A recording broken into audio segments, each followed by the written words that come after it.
먼저 국민의례를 하겠습니다. 모두 국기를 향해 주시기 바랍니다. 국기에 대하여 경례.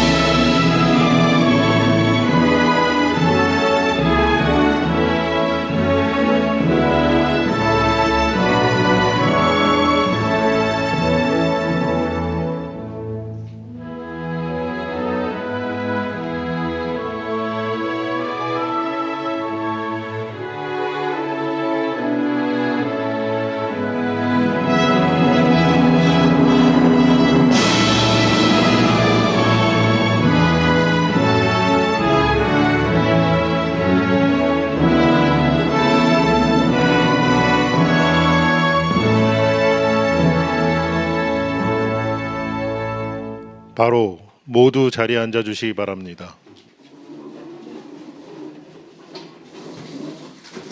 제55회 국무회의입니다. 대통령님께서 개선안과 함께 모두 말씀을 하시겠습니다.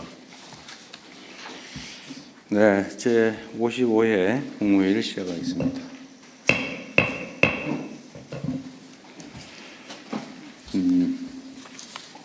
좀 낯서네요.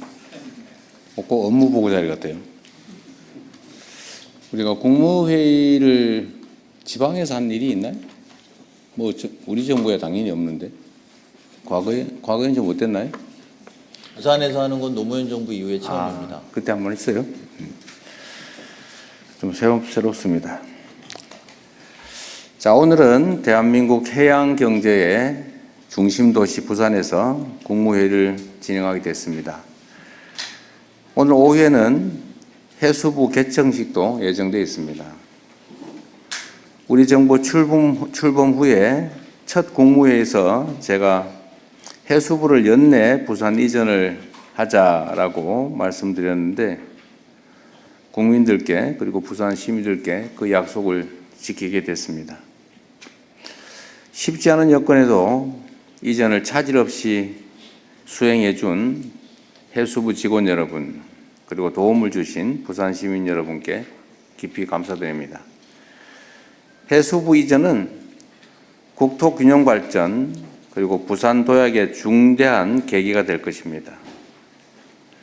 우리 정부는 부산이 대한민국을 넘어 동북아시아의 대표적인 경제, 산업, 물류 중심 도시로 발돋움할 수 있게 재정, 행정 등 모든 지원을 아끼지 않겠습니다.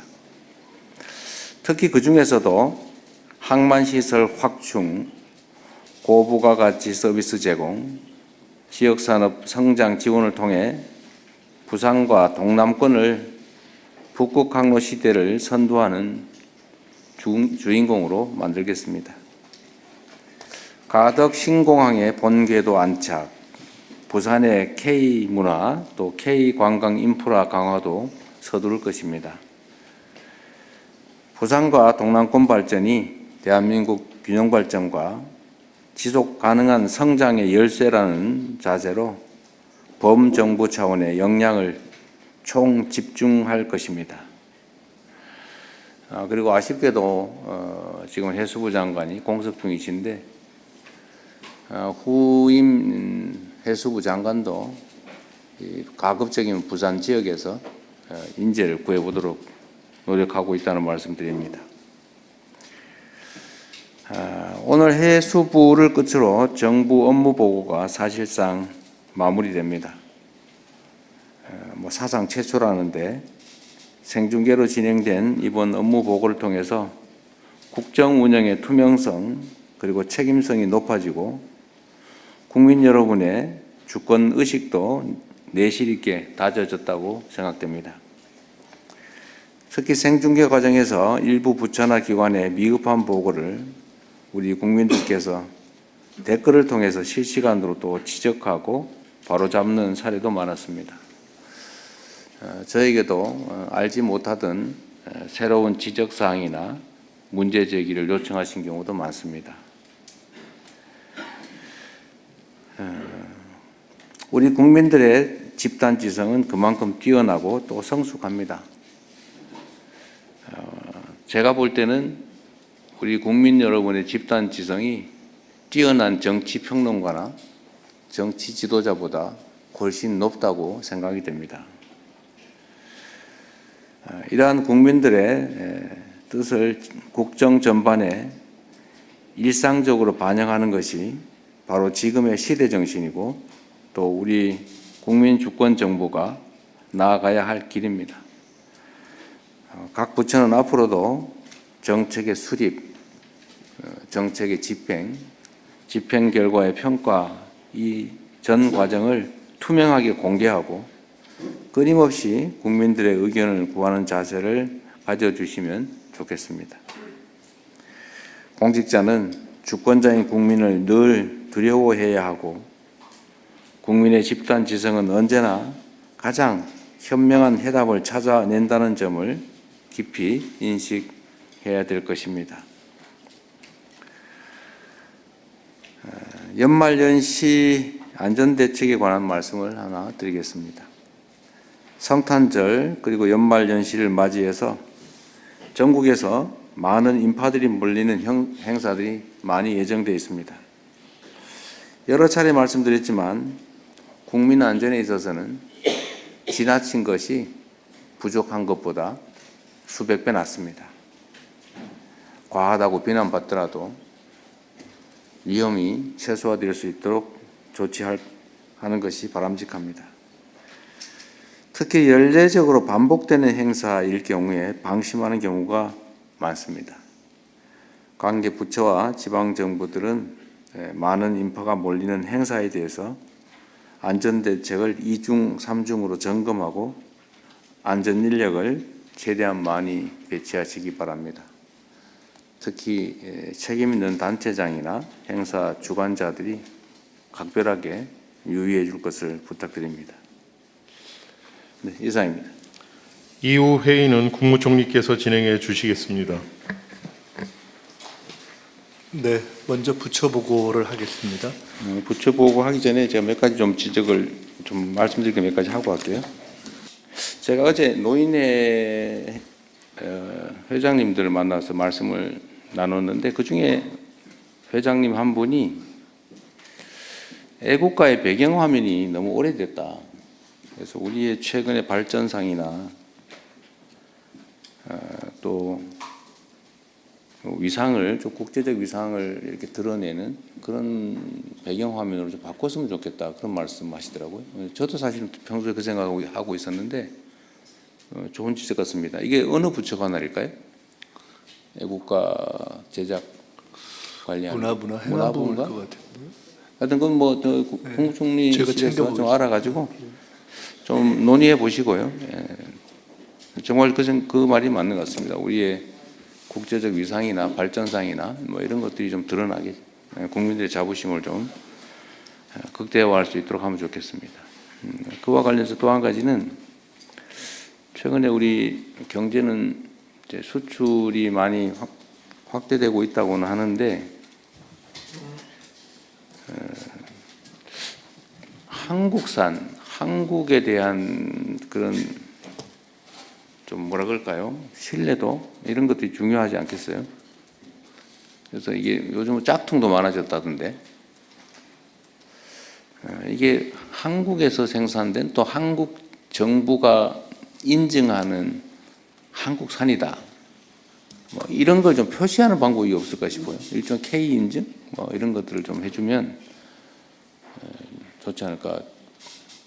제가 어디서 한번 본 기억도 있는데 똑같은 저가 상품인데 이건 이 지역에서 이 지역의 재료로 이 지역 사람들이 만든 거라는 이유로 몇 배 비싸게 팔아도 팔리는 게 있다고 하더라고요. 요새는 그런 게 중요하다고 합니다.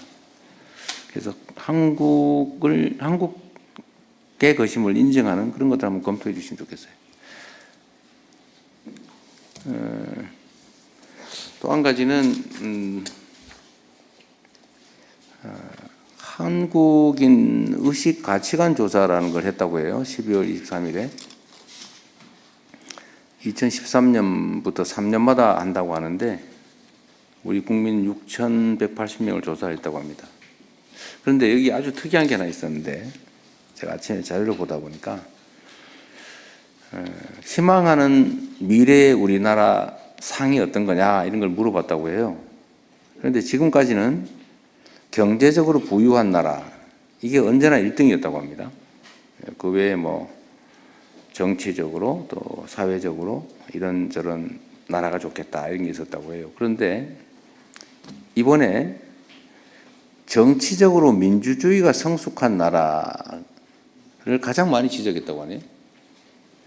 언제나 이게 과거에는 2등 또는 3등을 했다고 합니다. 1등은 경제적으로 부유한 나라, 2등은 되게 정치적으로 민주주의가 성숙한 나라 이런 거였다고 하는데 이번에 최초로 정치적으로 민주주의가 성숙한 나라를 1등으로 꼽았다고 해요. 우리 국민들께서요. 저는 이게 정말로 의미 있다고 생각하는데 제가 전 세계적인 상황을 봐도 이 민주주의가 발전한 나라가 경제적으로 성장하고 국제적으로 인정받는 게 분명합니다.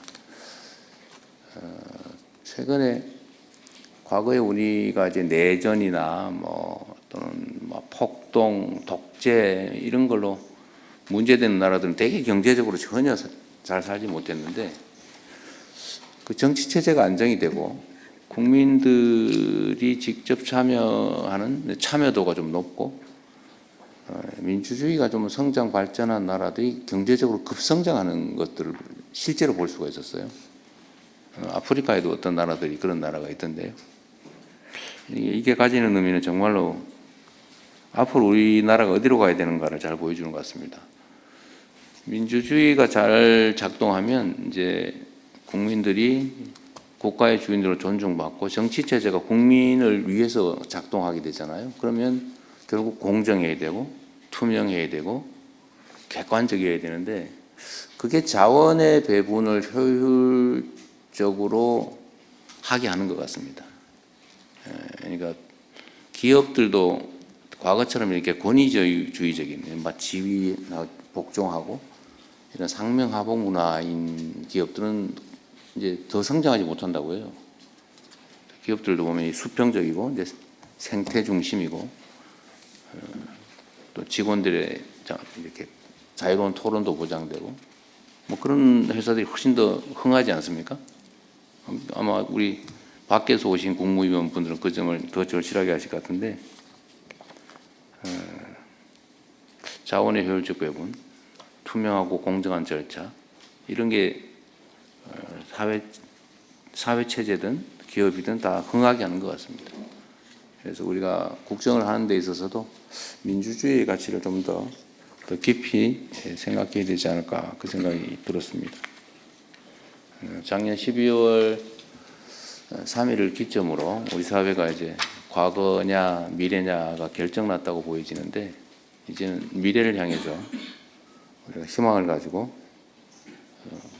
좀 뚜벅뚜벅 나아갈 수 있는 상황이 되었다. 또 그렇게 만들어야 된다는 생각이 듭니다.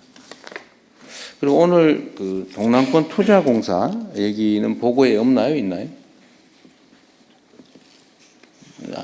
현안이 없죠. 근데 이거 이따가 우리 금융위원회 소관인가요? 네, 여기 와 있습니다. 이 준비 상황 이따 얘기 좀 해줄 수 있어요? 네, 보고 드리겠습니다. 그럼 요거는 이따 별도 꼭지를 한번 보고를 하나 갖고 가면 좋겠습니다. 우리 부산 시민들께서 관심 있는 사안이기도 했어요. 이게 어떤 의미가 있는지도 좀 문제고 지금 해사법원 해수부 이전 그리고 동남권 투자공사 이제 금융 법제도 행정 뭐 이런 것들이 좀 시너지 효과가 있는 부분이니까 그 설명을 좀 해주십시오. 네, 제가 드릴 말씀은 다 드렸습니다. 북극 항로 시대를 선도하는 부산항 3.0 추진 전략 해양수산부 차관님께서 보고 바로 해주시기 바랍니다. 네, 해양수산부 차관입니다. 오늘 해양수산부 부산청사에서 국무회의가 개최되게 되는 것을 매우 뜻깊게 생각하면서 북극 항로 시대를 선도하는 부산항 3.0 추진 전략을 보고 드리겠습니다. 먼저 추진 배경입니다. 부산항은 컨테이너 처리량 세계 7위, 환적 컨테이너 세계 2위의 글로벌 물류 거점으로 성장했습니다. 다만 경쟁 항만의 성장, 항만 부가 서비스의 부족, 항만과 배후 산업의 연계 미흡 등으로 인해 성장의 한계 징후가 나타나는 것도 사실입니다. 이에 북극 항로 시대를 계기로 부산항의 새로운 성장 기반을 마련하는 것이 필요한 시점입니다. 부산항은 세계 3대 항로인 미주항로, 유럽항로, 그리고 북극항로의 교차점에 위치한 지정학적 장점을 가지고 있습니다. 이러한 장점을 활용하여 항만 물동량 선제 확보, 선박 관련 항만 서비스 제공, 배후 산업과의 연계에 신속한 대응이 필요하기 때문에 이번 전략을 수립하게 되었습니다. 본격적으로 전략을 보고 드리기 전에 부산항 3.0의 의미를 잠깐 설명을 올리겠습니다. 부산항은 북항, 신항, 진해신항으로 구성됩니다. 북항 중심의 부산항 1.0, 신항 중심의 부산항 2.0에 이어 진해신항 중심의 부산항 3.0 시대를 맞이하고 있습니다. 다음 쪽입니다. 부산항 3.0 추진 전략의 핵심은 항만시설의 신속한 확충, 고부가가치 서비스 제공, 지역산업 성장 견인입니다. 첫 번째 전략은 진해신항 항만시설의 신속한 확충입니다. 주변 경쟁 항만과의 비교 우위를 확보하기 위해서는 세계 최대 규모로 항만 인프라를 신속히 확충해야 하겠습니다. 이를 위해 2040년까지 진해신항에 컨테이너 부두 15개 선석을 개발합니다. 1단계 9개 선석 중 3개 선석은 2030년에 우선 개장하고 나머지 6개 선석은 2032년에 개장할 예정입니다. 2단계 사업도 조속히 추진될 수 있도록 내년 중 예비 타당성 조사를 신청하겠습니다. 또한 새롭게 조성되는 진해신항에는 민간 부분의 피지컬 AI 기반 완전 자동 항만 도입이 필요하다는 점을 감안해서 1단계 부산항만공사 투자 예정분 약 5조 원 중에서 약 2조 원을 재정으로 전환하는 방안을 검토하여 관계부처와 협의해 나가겠습니다. 아울러 대통령님의 순방 후속 조치로 추진 중인 한 UAE 피지컬 AI 기반 스마트 항만 협력 사업도 본격화하여 진해 신항에 실제 적용토록 하겠습니다. 신항 7부두의 항만 운영 데이터를 학습한 후 광양항에서 테스트를 거쳐 진해 신항에서 고도화하는 순서로 추진할 계획입니다. 또한 컨테이너 터미널의 운영 효율성 강화를 위해 새롭게 개장하는 진해 신항은 단일 운영사가 운영토록 하겠습니다. 다음 쪽입니다. 두 번째 전략은 고부가가치 항만 서비스 확대입니다. 싱가포르는 수리조선, 벙커링, 선박 중개업 등을 통해 종합 항만 서비스를 제공하고 국가 GDP의 약 7% 수준의 부가가치를 창출하고 있습니다. 부산항도 북극 항로 시대에 증가할 것으로 예상되는 쇄빙선, 내빙선, 미국 군함 수리 수요 등에 대응하기 위해서 신항에 대형 선박 수리조선 단지를 조성하겠습니다. 또한 신항과 진해신항에 LNG, 암모니아, 메탄올 등이 친환경 연료 공급 제공 전략을 수립하겠습니다. IMO, 국제해사기구 규제에 의해 북극 수역에서의 중유 사용이 제한되는 등 친환경 연료 수요는 지속 증대될 것으로 예상되고 있습니다. 세 번째 전략은 부산항을 기반으로 한 지역산업 성장 견인입니다. 가덕도 신공항 개항에 맞춰 해상항공, CN에어 연계 전략을 수립하겠습니다. 또한 물류 부지 부족 문제를 해결하기 위해 내륙 부지를 항만 배후 단지로 지정 개발토록 하겠습니다.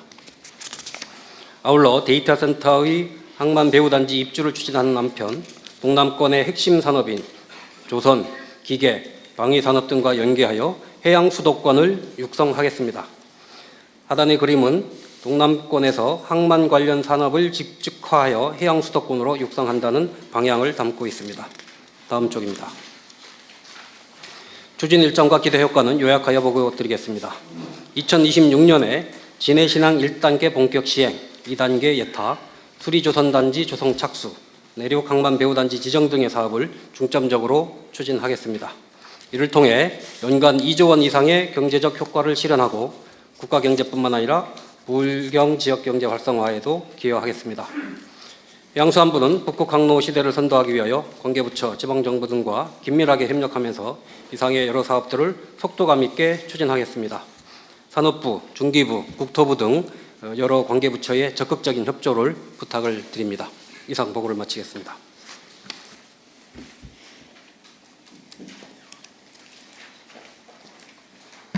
네, 의견 있으시면 말씀 주십시오.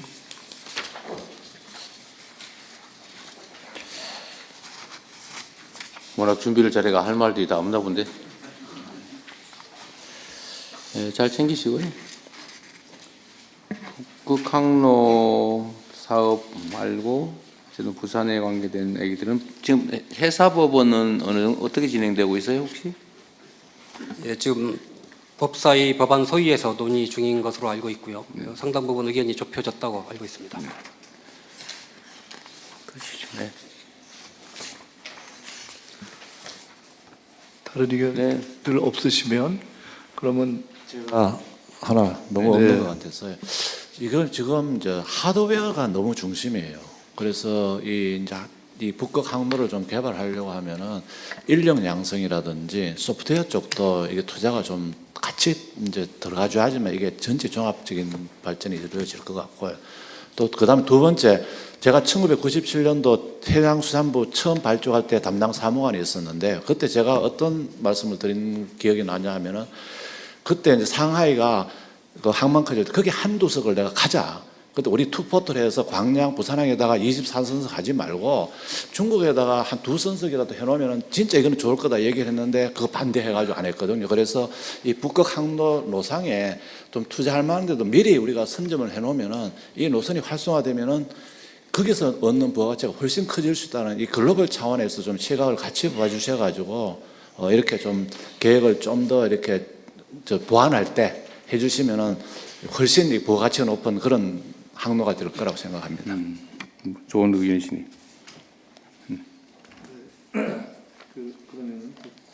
추가적인 의견이 없으시면은 이 보고는 원안대로 접수하겠습니다. 다음은 연말연시 다중운집 인파 안전관리 대책을 행정안전부 차관님께서 보고해 주시기 바랍니다. 세 번째 보고가 추가됐기 때문에 조금 더 압축해서 해주시면 좋을 것 같습니다. 네, 총리님 알겠습니다. 연말연시 다중운집 인파 안전관리 대책 보고드리겠습니다. 연말연시를 앞두고 홍대, 명동 등 주요 번화가와 해넘이, 해맞이 명소에 많은 인파 밀집이 예상됨에 따라 선제적인 안전관리가 필요합니다.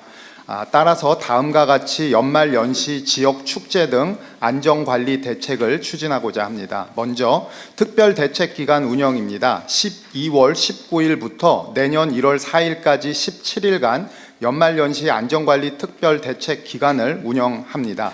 행정안전부 재난안전관리본부장 주재로 지난 12월 16일 연말연시 인파사고 대비 관계기관 대책회의를 개최하여 기간별 예방 및 대응 태세 등을 점검하였으며 전국에서 개최되는 총 404개의 행사 중 인파가 가장 몰리는 14개 지역을 중점관리 지역으로 선정해서 집중관리를 하고 있습니다. 또한 다중운집 인파 재난 위기경보 관심 단계를 지난 12월 19일에 발령하여 대국민 경각심을 높이고 관계기관의 역량을 집중하고 있습니다. 아울러 중점관리 14개 지역은 행안부 주관으로 합동 점검을 하고 그 외 390개 지역은 지방정부 주관으로 자체 점검을 실시할 예정이며 특별대책 기간 중에는 현장 대응은 행안부, 지방정부, 경찰, 소방에서 합동으로 하겠습니다. 특히 행안부는 중점관리지역 14개소에 12월 24일부터 25일 그리고 12월 31일부터 내년 1일까지 현장 상황 관리 지원관을 현장에 파견해서 지방정부와 함께 관리하겠습니다. 대국민 홍보도 강화하여 인파사고, 국민행동 요령 등을 재난방송이나 홈페이지 등을 통해 적극 홍보하겠습니다. 마지막 협조 요청 사항인데요. 각 기관에서는 연말연시 관리지역 인파관리에 만전을 기해 주시고 경찰, 소방 등과 긴밀한 협력 체계를 유지하여 주시기 바랍니다. 이상 보고를 마치겠습니다. 네, 관련해서 의견 주시기 바랍니다. 네, 이 아마 올해는 특히 해돋이 해맞이 행사가 많고 규모가 커질 가능성이 많죠. 새로운 의미가 있는 한 해여서 각별히 연말 연시 해돋이 행사 거기에 좀 더 신경 써주시면 좋겠습니다. 네, 알겠습니다. 네, 그러면 이 또한 원안대로 접수하겠습니다. 세 번째 추가된 보고입니다. 금융위에서 네, 동남투자공사 의견 좀 네, 해주십시오. 금융위원장입니다. 동남권 투자공사 신설 추진 방안 보고드리겠습니다. 먼저 배경입니다. 대통령께서 말씀 주신 대로 부산은 동북아시아 경제, 산업, 물류 중심 도시로서 북극항 시대를 선도할 핵심 거점입니다. 관련된 동남권 경제의 제2도약을 위해 지금 다양한 산업의 투자 수요와 인프라 투자 수요가 있습니다. 이때 금융과 산업이 결합되면 결국 지역 경제 활성화와 균형 발전을 위해 이 동남권 지역이 선도해 나갈 굉장히 중요한 시기이기 때문에 대통령께서 공약으로서 국정과제로서 지금 동남권 투자공사 말씀 주셨습니다. 지금 법적 형태는 동남권 투자공사로 설립합니다. 은행 같은 경우는 BIS 비율 등 건전성 규제가 있고 대출의 위주가 있기 때문에 이 투자공사가 훨씬 더 유연하고 효과적으로 운영될 수 있습니다. 두 번째는 자본금입니다. 자본금 같은 경우는 저희들이 5년 내 3조 원 정도를 자본금을 모으려고 하고 있습니다. 정책금융기관, 그다음에 지역금융기관, 다양한 주체를 통해서 3조 원을 모으고요. 실제로 운용하는 거는 이 3조 원의 17배인 50조 원을 이제 운용을 하게 됩니다. 이 운용 사업들은 산업에 대한 투자, 융자, 대출 등이 되겠습니다. 그리고 재원 조달은 공사채를 발행해서 자금 조달을 하고 필요한 경우에는 지자체, 민간 같이 하고 국민성장펀드와도 적극적으로 연계하도록 하겠습니다. 지원 분야는 해양, 물류, 항만 인프라 등 해양 금융산업, 그다음에 지역 내 첨단 전략산업, 그다음에 벤처 스타트업 등 다양한 지역 생태계를 원활하게 지원하는 데 쓰일 수 있도록 하겠습니다. 지금까지 저희들이 계속해서 이 법률안 개정을 추진해 왔고요. 지금 국회와 논의를 거쳐서 동남권 투자공사 신설 법안이 국회에 지금 발의가 완료되어 있는 상태입니다. 국회와 논의를 더 적극적으로 해서 근거법을 마련하고 출자기관 협의, 법인 설립 과정 등을 거쳐서 내년 중에 조속히 신설하도록 하겠습니다. 네, 이상 보고 마치겠습니다. 그러면 일단은 가용 자산 규모는 50조 원. 네, 5년 내 50조 원을 목표로 하고 있습니다. 알겠습니다. 아까 근데 이거 저 단어의 의미를 정확히 몰랐는데 요 50조 원을 투자, 융자, 대출에 쓴다고 말씀하셨는데 네, 융자와 대출의 차이는 뭐예요? 제가 말을 잘못했습니다. 예. 아니 저 꼬투리 잡으려는 거 아닙니다. 혹시 다른 의미인가? 네, 아니 그러니까 이제 다양한 방식들을 은행 같은 경우 이제 대출 하나의 방식이라면 투자공사라는 거는 대출도 하고 인프라 투융자도 하고 그래서 다양한 방식으로 종합적으로 지원한다는 점을 제가 강조하려고 말씀드렸습니다. 네, 거의 비슷한 거예요? 아니면 다른 거예요? 같은 거예요? 제가 보기에는 제가 그런 데 이상한 관심이 많아가지고 알겠습니다. 다른 의견 없으신가요? 예, 그러면 잘 진행해 주십시오. 이상으로 부처 보고를 마치겠습니다.